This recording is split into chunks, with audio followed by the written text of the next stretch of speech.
Consider dropping a subscription and a like. I post nearly every week now.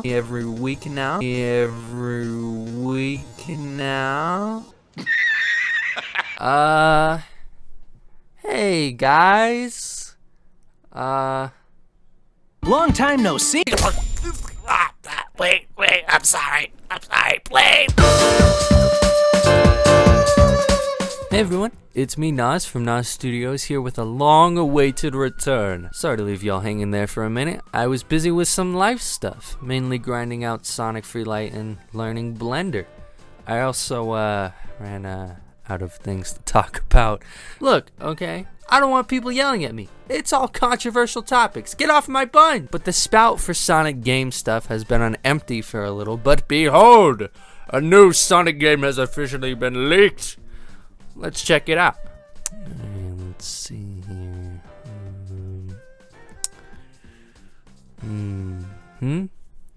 Sonic Frontiers Definitive Edition. Didn't this shit just come out? What year?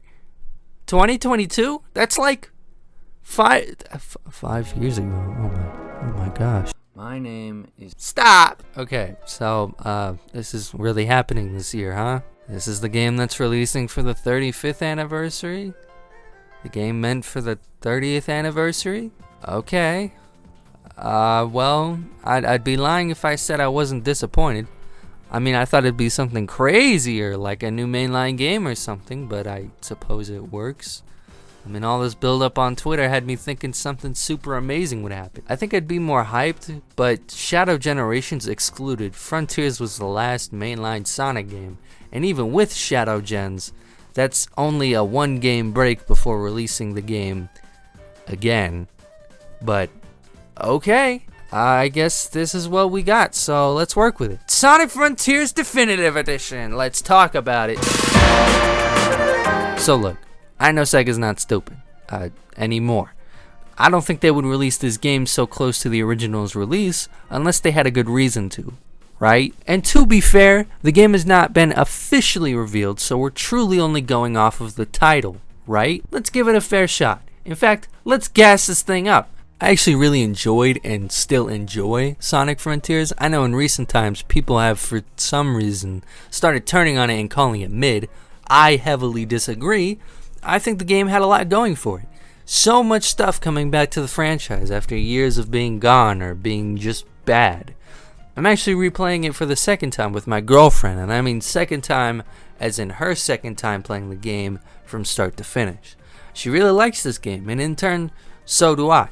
But even before that point, I enjoyed it quite a bit. My perspective and opinion on Frontiers is positive, and that's the mindset I'm going into it with from this point forward. Now, what was one of the main criticisms of Frontiers? Yes, you in the back. The polish? Yes, that's correct. You get a gold star. Ha! Just kidding, but yes, the polish was the main point of criticism from, I'm pretty sure, everyone, including me. The game was ambitious, yet I don't think the team was large enough to make it ambitious and polished, leaving some parts of the game feeling a little unfinished and weird. But ever since the release of Frontiers way back in 2022, the success the game got made the size of Sonic Team even bigger, and granting them an even bigger budget. That's how we were able to get Shadow Gens released so close to Final Horizons, and Shadow Gens looks amazing! The cutscenes, despite having less time to make than Frontiers, look leagues better, and the success of Shadow Gens topped with the success of Crossworlds? That's a pretty stacked cake of money to grab from. I think that what Sega might be doing is taking the money from their recent successes and going back to make Frontiers into the game they originally envisioned, at least in terms of presentation and polish. This could mean things like combining Kronos' 3 island parts into one like they had originally planned, or maybe even having multiple playable characters from the jump. Cutscenes that may have seemed somewhat overwhelming before may have an extra pop to them. Now, of course, I could be wrong. Sega could make me look stupid by just giving the game a better frame rate, less popping, and call it a day. But where's the fun in that? They also may not be as limited with the Switch 2 being much stronger than the original. If Mario Kart World can fit this stupid ass open world on this thing, I think we can get Beta Kronos in the game. But what about other features? One thing I will give Sega for their remasters is that even though Sonic gets so many collections and remasters, they usually add quite a few new features. Sonic Colors Ultimate had character customization, Sonic Origins combined the classics into a story mode and gave us the Game Gear titles, and Generations basically gave us a whole new-ass game alongside it. I'm thinking they're gonna want to give the best-selling 3D Sonic title some new badass stuff. So what is it? Some people have been speculating that we might actually get a playable Shadow because Chaos Island randomly appeared in Shadow Gens, even though Shadow was never in Frontiers, which is honestly very likely. Sega absolutely loves this emo hog right now. He is printing them a lot of Yacht Cruise money. If anything, this is the most likely addition to the game. I can see them giving us an episode Shadow where maybe he explores a variant of Chaos Island and then becomes unlockable to play as in the main story. Maybe even adding an Easter egg to him being there in the main game would be kind of fun. A feature I would love to see, especially if Tails, Knuckles, and Amy become playable on every island, is a multiplayer mode. Some kind of online or local co-op would be such a fun idea. It's actually a feature I was hoping they would add to the original. I feel out of every Sonic game, Frontiers would be the most fitting and fun to have a multiplayer mode because of the open world. Even if it's just purely two people playing together, I would be more than happy with it. Some less likely stuff to happen, but things I would like to see in the game are new skins and customizable characters.